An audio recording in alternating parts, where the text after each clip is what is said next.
reality darker than I ever could have imagined. And in 1978, after my final appearance on the witness stand for Leslie Van Houten's retrial, I put away these stories of Charles Manson and the family and left them behind for good. In a case that had captured the attention of people around the world, where spectators waited all night for one of the 15 seats in the courtroom, I was the last witness. From then on, Charles Manson and his family were a part of my past. They had nothing to do with my present or my future. By that point, I was already being courted by my husband, with whom I spent the next 35 years. He knew about my past, but we decided to create a life without ties to that former identity. We never told his family or the 3 children we went on to have together about what I'd been through. Even when my daughter brought in a stray cat and named it Charlie, I never acknowledged why I suggested she call him something else. Over time, my memories of the Manson family became watercolors, the lines soft and blurry without clear definition. Whenever I was reminded of the family, either because of events in the news or anniversary retrospectives, I disconnected, all too willing to forget the events of my own life, until the phone rang. "I'm Paul Dostie," the voice said. "I'm a detective, and my partner is a cadaver dog named Buster." "What is this about?" I asked. "I know that you told investigator Jack Gardner that you thought there were more bodies buried up by Barker Ranch." Barker Ranch. It was where we'd hidden out after the murders, in Death Valley, the middle of nowhere and as far away as Charlie could take us. A place where they weren't supposed to find us, only they did.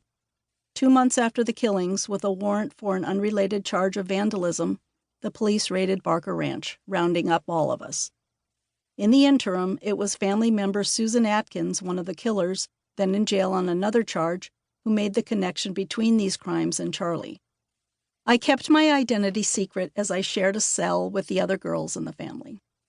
When it came time to testify before the grand jury, I admitted my real age of only 16 and gave them my true name. Confessing my true age made me a ward of the court and landed me in a mental institution. An interesting twist for a teenage girl who'd experienced all that the counterculture of the 1960s had to offer. Jack Gardner, the cop who'd been my arresting officer, must have seen something in me worth saving, because when I was institutionalized, he began visiting me there. When it was time for me to be released, he and his wife took me in as a foster child.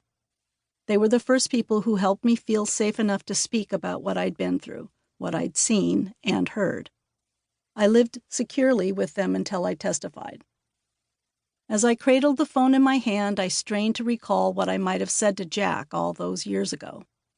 Maybe I had told him there were other bodies. There could have been. People would often come and go from the Barker Ranch, disappearing at random. Maybe they were passing through, or maybe something more sinister happened to them. Charlie and the others were obviously capable of murder. "Dianne, there are people who may never have been brought to justice. My dog has alerted to some possible human remains." I didn't respond. While in the moment, I couldn't be sure if he was telling the truth.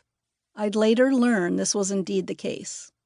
In February of 2008, a team of investigators, including former Inyo County Detective John Little, who had worked for Jack in the early 1970s, went with Dostie and others to see if they could find anything at the old Barker Ranch.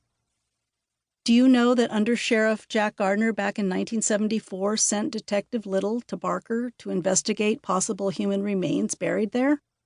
He was your foster father during the trial. Now, why would he do that if he had nothing to base it upon? My hands began to sweat. For the first time in many years, Charlie's face appeared in my mind along with the words, "Don't talk to no one in authority." I felt as though I was going into a tunnel and I could hear the small voice of my 16-year-old self somewhere in the distance. "What do you want with me, Mr. Dostie? I don't remember anything I might have said to Jack back then. I'm calling you out of courtesy. We're going back there to dig, and we are going to tape it and show it on television. If anything is discovered out there, we are going to have to trace it back to tip-offs you likely gave to Jack Gardner." "Please, I'm not that person anymore," I said. "I have a family and children. I go to church."